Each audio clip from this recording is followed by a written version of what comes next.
Perkenalkan, nama saya Randika Pangestu, NPM 1870-2015, Prodi Ilmu Komunikasi 4A, mata kuliah Komunikasi Antar Budaya. Baiklah, di sini saya akan menjelaskan sedikit materi tentang komunikasi antar budaya. Langsung saja simak videonya. Komunikasi antar budaya. Menurut Stuart Arthurs, komunikasi antar budaya adalah komunikasi antara orang-orang yang berbeda budaya, baik dalam arti ras, etnik, atau perbedaan-perbedaan sosioekonomi. Selanjutnya adalah komunikasi interkultural. Menurut Fred Edgen mengartikan, komunikasi interkultural adalah sebagai interaksi tatap muka di antara orang-orang yang berbeda budayanya.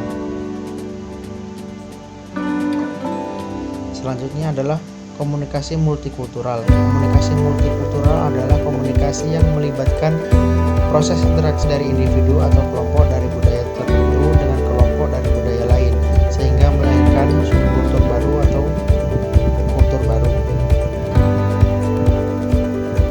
Komunikasi antar budaya yang pertama adalah fungsi pribadi.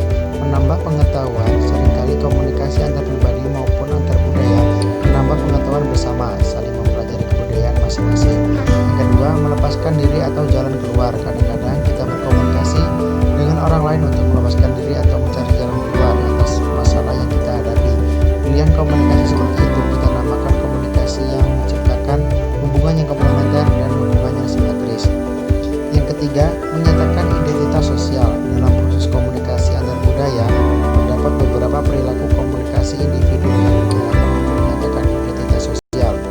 Perilaku itu dinyatakan melalui tindakan berbahasa, baik secara verbal atau non-verbal.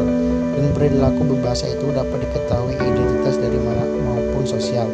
Misalnya, dapat diketahui asal-usul, suku bangsa, agama, maupun tingkat pendidikan seseorang.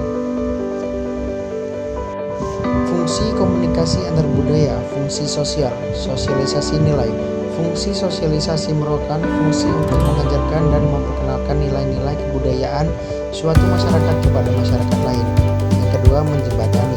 Dalam proses komunikasi antar budaya, maka fungsi komunikasi yang dilakukan antara dua orang yang berbeda budaya itu merupakan jembatan atas perbedaan di antara mereka. Fungsi jembatan itu dapat terkontrol melalui pesan-pesan yang mereka pertukarkan. Keduanya saling menjelaskan perbedaan tafsir atau sebuah pesan sehingga menghasilkan makna yang sama, disebutkan pula oleh berbagai konteks komunikasi tersebut. Pengawasan. Praktek komunikasi antar budaya di antara komunikator dan komunikan yang berbeda kebudayaan berfungsi saling mengawasi dalam setiap proses komunikasi antar budaya. Fungsi ini bermanfaat untuk menginformasikan perkembangan tentang lingkungan. Fungsi ini lebih banyak dilakukan oleh media massa yang menyebarluaskan secara rutin perkembangan peristiwa yang terjadi di sekitar kita, meskipun peristiwa itu terjadi dalam sebuah konteks kebudayaan yang berbeda.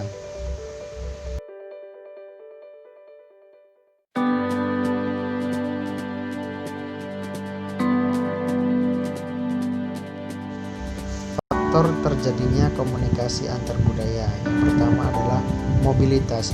Mobilitas terjadi karena adanya peluang-peluang bisnis yang menggiurkan dan pendidikan yang menjamin, sehingga terjadilah mobilitas yang luas dan terjadilah berbagai budaya yang menyatu pada suatu wilayah. Yang kedua adalah ekonomi. Ekonomi pun juga mempengaruhi adanya komunikasi antar budaya. Seperti pada contohnya, negara Indonesia yang memiliki ekonomi berkembang akan mengalami ketergantungan dengan negara lain tingkat perekonomian tinggi, sehingga terjadilah perbedaan pekerjaan dan terjadilah penyatuan budaya dalam suatu tempat. Yang ketiga, teknologi. Teknologi pun mampu membawa kultur luas masuk ke wilayah yang dapat mempengaruhi budaya bangsa. Oleh karena itu, teknologi pun mampu membuat komunikasi antar budaya ini menjadi lebih mudah dan praktis. Bahkan saat ini teknologi dapat memberikan dampak akan pembentukan budaya secara besar-besaran. Tujuan komunikasi antar budaya. Yang pertama, memahami perbedaan budaya yang mempengaruhi praktik komunikasi. Yang kedua, mengkomunikasikan antara orang-orang yang berbeda budaya. Yang ketiga, mengidentifikasikan kesulitan-kesulitan yang muncul dalam komunikasi. Yang keempat, membantu mengatasi masalah komunikasi yang disebabkan oleh perbedaan budaya. Baiklah, mungkin itu saja yang dapat saya sampaikan. Semoga video ini bermanfaat. Saya akhiri, wassalamualaikum warahmatullahi wabarakatuh.